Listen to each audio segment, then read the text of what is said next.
Dear student, good morning. आज अपने CS online classes में आपका स्वागत है। आज हम जो अपना केमिस्ट्री है उसमें चैप्टर संख्या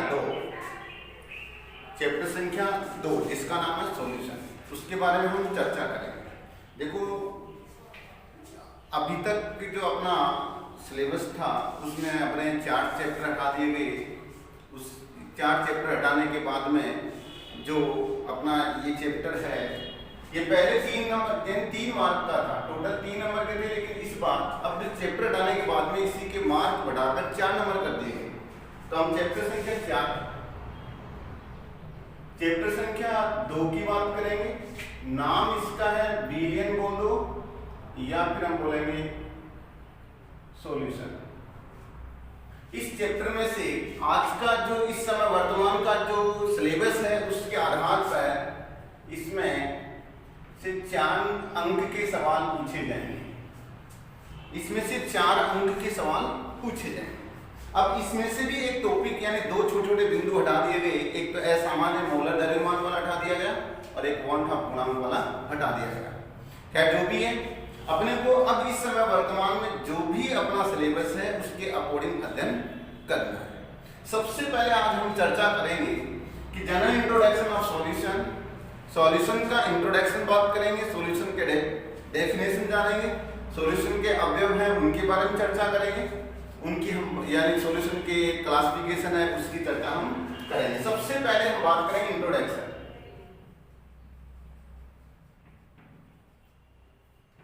अपना सबसे पहला बिंदु है इंट्रोडक्शन कि सॉल्यूशन का क्या परिचय है, या हमें कहें कि सॉल्यूशन होता क्या है, विलियन होता क्या है। तो देखो, होता क्या है कि जो अपने पास 2 या 2 से अधिक, याद रखना 2 या 2 से अधिक, या तो 2 होने चाहिए या 2 से ज्यादा होने चाहिए पदार्थ है। पदार्थ के समांगी विलयन, समांगी मिश्रण को ही क्या कहते हैं, को विलयन कहा जाता है। क्लियर? अपनी डेफिनेशन है 2 या 2 से अधिक। एक तो हो नहीं सकता, अपने को क्या करना है, कम से कम कितने होने चाहिए, 2 होने चाहिए। तो या तो 2 हो जाए या 2 से ज्यादा हो जाए।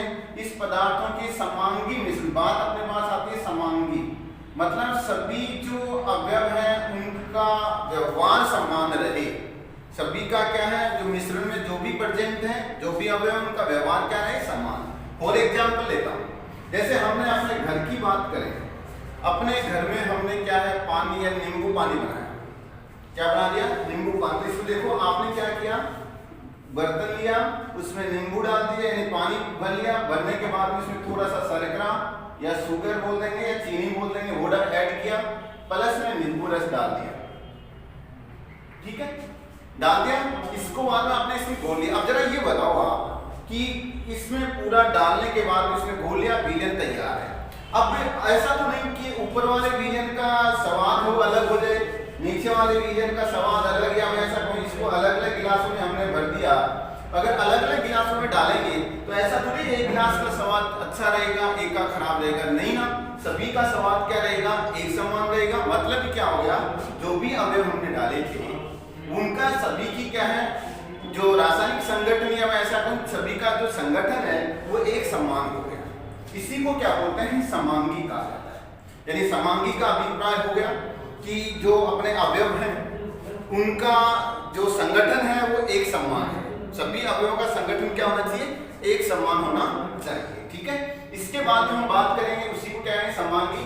तो अपना डेफिनेशन क्या होगी विलयन की, 2 या 2 से अधिक पदार्थ या पदार्थों के समांगी मिश्रण को विलयन कहते हैं। 2 या 2 से अधिक पदार्थों के समांगी मिश्रण को विलयन कहते हैं।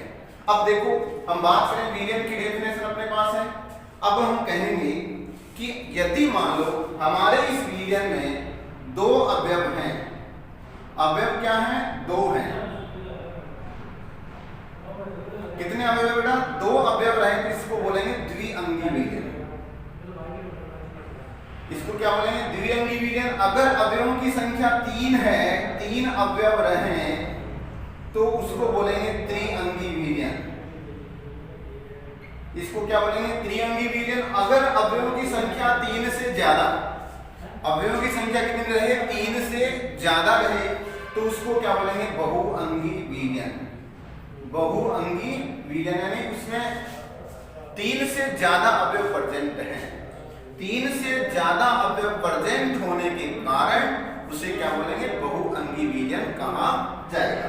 ठीक है बेटा, समझ में आ रहा है? दोबारा ध्यान दें, जब 2 अवयव रहेंगे तो उसको द्विअंगी कहेंगे, जब 3 अवयव रहेंगे तो उसको त्रिअंगी विलयन कहेंगे, और अगर 3 से ज्यादा रहे तो उसे क्या बोलेंगे? बहुअंगी विलयन कहा जाएगा। अभी देखो, हमने कहा नींबू पानी की बात की।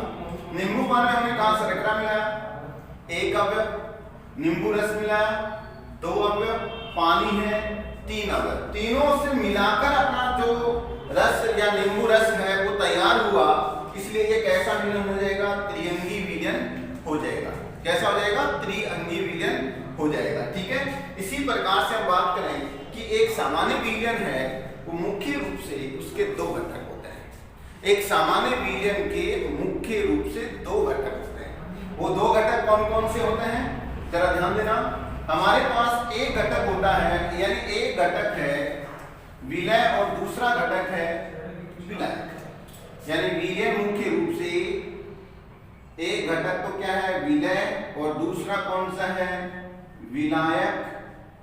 विलय और विलायक दोनों मिलकर क्या बना लेते हैं?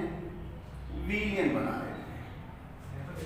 विलय प्लस विलायक दोनों मिलकर क्या बना लेंगे? विलयन बना लेंगे। विलय की मात्रा है वो विलयन में कम मात्रा होती है। इसकी मात्रा क्या होती है? कम होती है। विलय की मात्रा क्या होती है? विलयन में कम होती है। क्लियर? जिसको घोला जाता है, जिसको घोला जाता है। जैसे मैं ऐसा कह दूं, मेरे पास है 5 लीटर H2O, इसमें मैंने 50 ग्राम शर्करा डाल दिया। क्लियर? तो इसमें जरा ध्यान देना, 5 लीटर वाटर है, इसमें से आपने क्या ऐड किया है? 50 ग्राम शर्करा यानी चीनी डाली। शर्करा मतलब कह देंगे सीधी चीनी, सुक्रोज बोलते हैं, चीनी की बात है। ये ऐड कर दिया तो अब इसमें मात्रा इसकी कम है, 50 ग्राम 5 लीटर से क्या है? कम है। तो ये तो किसका कार्य करेगा? विलय का कार्य करेगा। ये किसका कार्य करेगा? विलय का। विलायक जिसकी मात्रा विलयन में क्या होती है? ज्यादा होती है, वो क्या होता है? विलायक। तो इसमें देखो ये क्या है? ज्यादा मात्रा है, तो ये किसका कार्य करेगा? विलायक का कार्य करेगा। या मैं ऐसा कह दूं कि विलायक वे पदार्थ होते हैं या वे अवयव होते हैं जिनमें विलय पदार्थ को घोला जाता है। जिनमें विलय पदार्थ को घोला जाता है, यानी विलायक क्या होंगे? विलायक वे होते हैं जिनमें किसको घोला जाएगा? जिनमें हम कहेंगे विलय पदार्थ को घोला जाता है। जैसे हम कहें, ये एग्जाम्पल है, इसके अलावा कहें नमक का विलयन बात करो तो नमक तो क्या होगा? विलय, और इसमें जो वाटर यानी जल है वो क्या हो गया? विलायक हो गया। ठीक है, इसी प्रकार से हम कहें तो हम ये कहेंगे कि विलय प्लस विलायक दोनों मिलकर क्या बना लेंगे? विलयन का निर्माण कर लेंगे।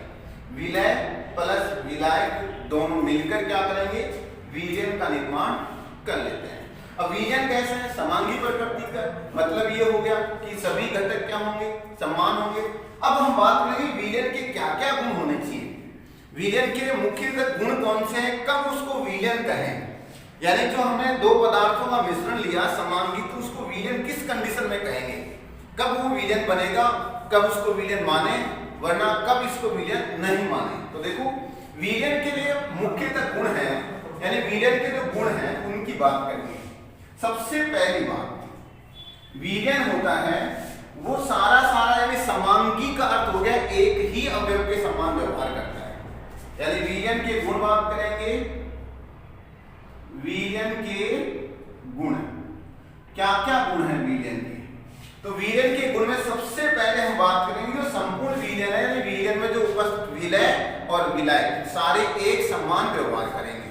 तो क्या हो गया? अपने आप में विलयन क्या है? एक ही परावस्था का कार्य करेगा।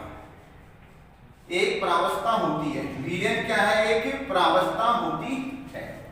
एक प्रावस्था होती है। क्या होती है? एक प्रावस्था। कौन होती है? एक प्रावस्था कौन होगी? विलयन।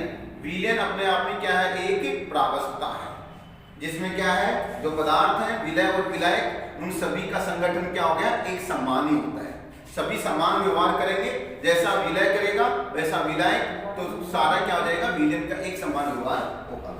दूसरी हम चर्चा करें, दूसरा गुण, इनको भौतिक विज्ञानी विलयन में उपस्थित विलय हैं, विलय व विलायक। विलयन में उपस्थित दो घटक है, विलय और विलायक, उनको विलय विलायक को भौतिक विधियों द्वारा, कौन सी विधि? भौतिक विधियों द्वारा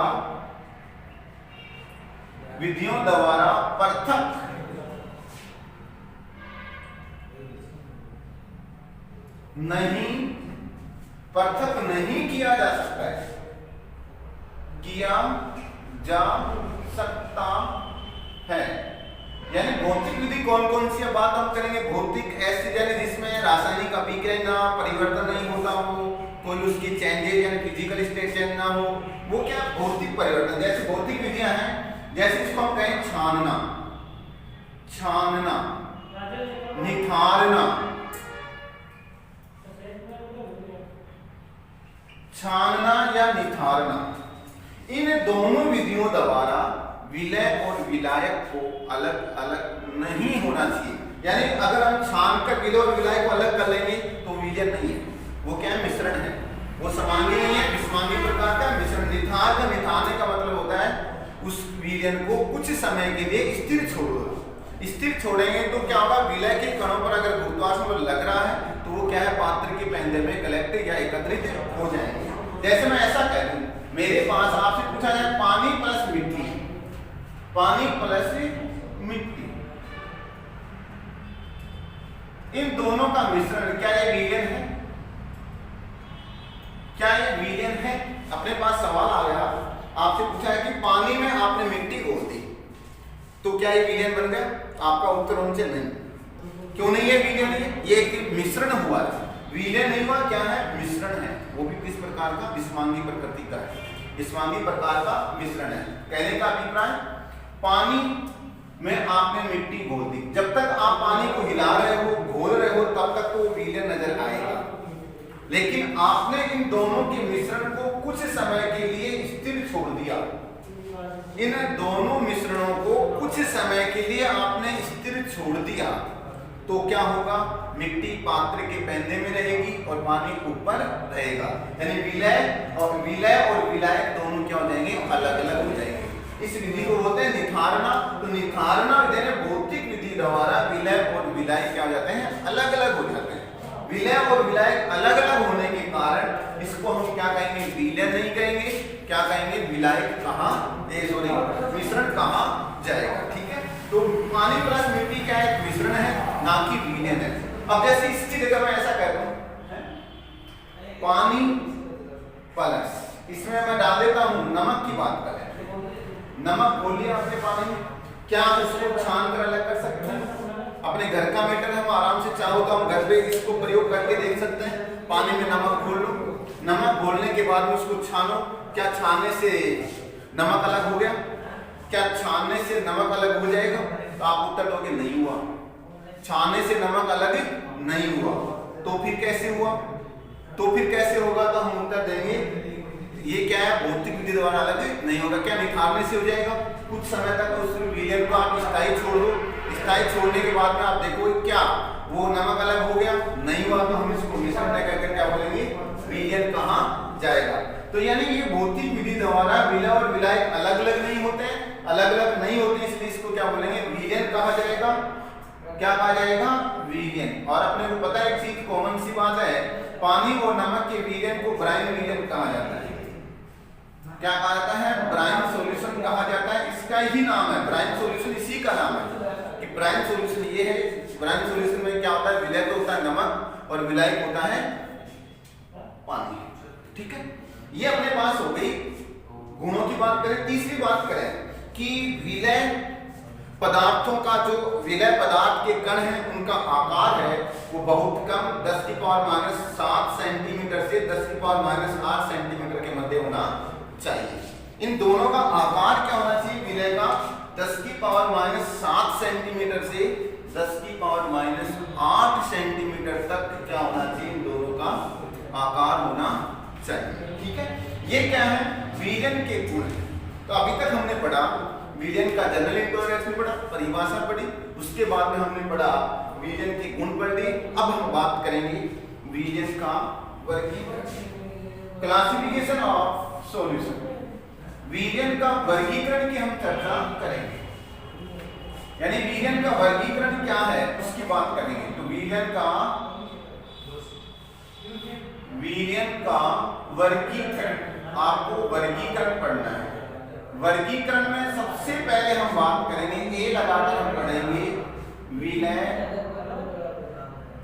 पदार्थ की मात्रा के आधार पर। किसके आधार पर बेटा? अपने पास हम कहेंगे विलय पदार्थ की मात्रा के आधार पर। विलयन का वर्गीकरण पढ़ रहे हैं, विलयन का वर्गीकरण हम पढ़ रहे हैं किसके आधार पर? विलय पदार्थ की मात्रा के आधार पर। विलय पदार्थ की मात्रा के आधार पर हम वर्गीकरण पढ़ रहे हैं। तो देखो कैसे, इसके आधार पर इसको 3 भागों में बांटा है। इसके आधार पर कितने प्रकार लेंगे हम? इसके 3 प्रकार लेंगे। कितने प्रकार लिए हमने? 3 प्रकार लिए। 3 कौन कौन से? जरा ध्यान देना। पहला 1 नंबर हम कहेंगे संतृप्त विलयन। दूसरा हम पढ़ेंगे असंतृप्त विलयन, और हम फिर 3 नंबर पढ़ेंगे अति संतृप्त विलयन। ध्यान देना, अपने पास हमने किसके आधार पर? विलय पदार्थ की मात्रा के आधार पर विलयन को 3 भागों में बांटा है। विलय पदार्थ की मात्रा के आधार पर विलयन को 3 भागों में बांटा है। कितने भागों में? 3 भागों में। कौन कौन से वो 3 भाग? ध्यान देना। पहला है संतृप्त विलयन। कौन सा है? संतृप्त विलयन। दूसरा है असंतृप्त विलयन। दूसरा कौन सा है? असंतृप्त विलयन। और तीसरा है अति संतृप्त विलयन। अति संतृप्त विलयन। क्लियर?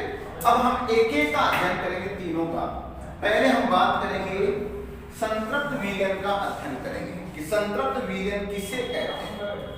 संतृप्त विलयन किसे कहते हैं? देखो, संतृप्त विलयन का मतलब होता है कि ऐसा विलयन जो क्या है, जिसके निश्चित ताप यानी टेम्परेचर क्या हो रहे, कांस्टेंट रहे या निश्चित तापमान कैसा रखा बेटा आपने? निश्चित रख लिया। निश्चित ताप है, निश्चित ताप में आप विलय की मात्रा और नहीं घोल सकते, यानी विलय की अधिकतम मात्रा अगर घुली हुई है अब आप नहीं घोल सकते, उसको बोलेंगे संतृप्त विलयन। वह विलयन जिसमें निश्चित ताप पर और अधिक विलय की मात्रा नहीं घोली जा सकती, संतृप्त विलयन कहलाता है। यानी आप क्या कहोगे? वह विलयन जिसमें निश्चित ताप पर विलय की मात्रा और अधिक नहीं घोली जा सकती, विलय की मात्रा और अधिक नहीं घोली जा सकती, उसे हम बोलेंगे संतृप्त विलयन। क्या कहेंगे? संतृप्त विलयन कहेंगे। इसी विलयन के साथ एक शब्द जुड़ा रहता है, विलयता। एक शब्द क्या रहता है? विलयता का मतलब आपको आना चाहिए। विलयता किसे कहते हैं? इसी के साथ आपको एक शब्द जुड़ा होना चाहिए जिसका नाम है विलयता। विलयता क्या होती है, किसे कहते हैं, वो ध्यान रखना। इस विलयता का अभिप्राय है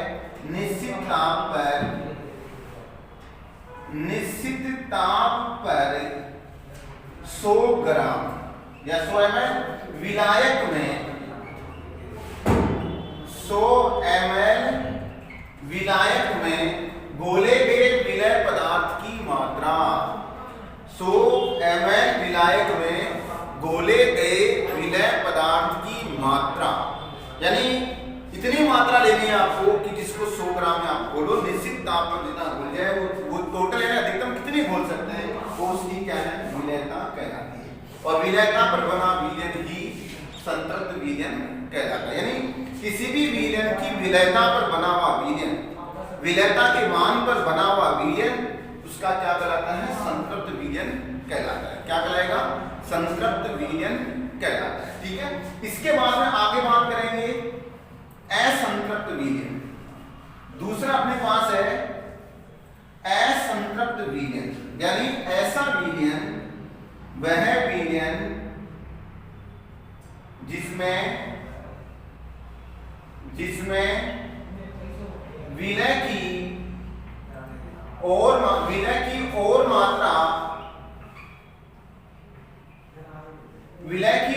मात्रा घोली जाती है, विलय की और मात्रा घोली जाती है, उसे क्या बोलेंगे, असंतृप्त विलयन कहा जाएगा। यानी ऐसा विलयन जिसमें आपको टेम्परेचर नहीं बदलना, टेम्परेचर है वैसा का वैसा है, नियत ताप है, नियत ताप पर आपको क्या करना है, उसी में विलय की मात्रा और घोल सकते हैं, विलय और घुल जाएगा, उसी को क्या बोलेंगे हम, असंतृप्त विलयन कहा जाएगा। अगर नहीं घुलेगा तो संतृप्त, और अगर घुलता है तो क्या हो जाएगा, असंतृप्त विलयन हो गया। यानी संतृप्त के से थोड़ा सा कम भी संतृप्त विलयन है, उसमें उपस्थित जो विलय पदार्थ है उसकी मात्रा से थोड़ी सी कम मात्रा रहे या कम मात्रा रहे, उसी कंडीशन में जो विलयन है उसको बोला जाता है असंतृप्त विलयन। दोबारा समझ लें, असंतृप्त का अभिप्राय होता है कि आपको टेम्परेचर को कांस्टेंट रखना है, टेम्परेचर में कोई बदलाव नहीं करना, उस कंडीशन में टेम्परेचर नियत रखकर आपको बात करनी है कि उस सिचुएशन में अगर विलय की मात्रा और घुल रही है तो ऐसे विलयन को आपने क्या कहा है, संतृप्त विलयन, असंतृप्त विलयन कहा है। ठीक है, तीसरी बात हम करें, नंबर 3 है अति संतृप्त। हमने पढ़ा संतृप्त नहीं बोल सकते, निश्चित ताप पर विलय की मात्रा और नहीं बोल सकते तब तो असंतृप्त, बोल सकते हैं निश्चित ताप पर तब क्या है, असंतृप्त। अब बात आ गई अति संतृप्त, तो आपके पास पहले से ही संतृप्त विलयन है, उस संतृप्त विलयन में पहले से उपस्थित जो संतृप्त विलयन है, संतृप्त विलयन है उसके ताप में परिवर्तन करते हैं, टेम्परेचर में बदलाव कर दो, ताप में परिवर्तन या टेम्परेचर बढ़ाकर विलय की मात्रा और बोल दी जा सकती है। विलय की मात्रा और बोल देंगे, जैसे मान लो मैं कहता हूँ 15 डिग्री टेम्परेचर है, मैंने उसी टेम्परेचर को बढ़ाकर 30 डिग्री कर लिया, तो 30 डिग्री करने के बाद में जो अब विलय की मात्रा और घुलेगी, और विलय की मात्रा और घुलने के बाद में जो प्राप्त विलयन है, जो नया विलयन अपने को प्राप्त होगा, उसी का नाम है अति संतृप्त विलयन। उसी का क्या नाम है, अति संतृप्त विलयन।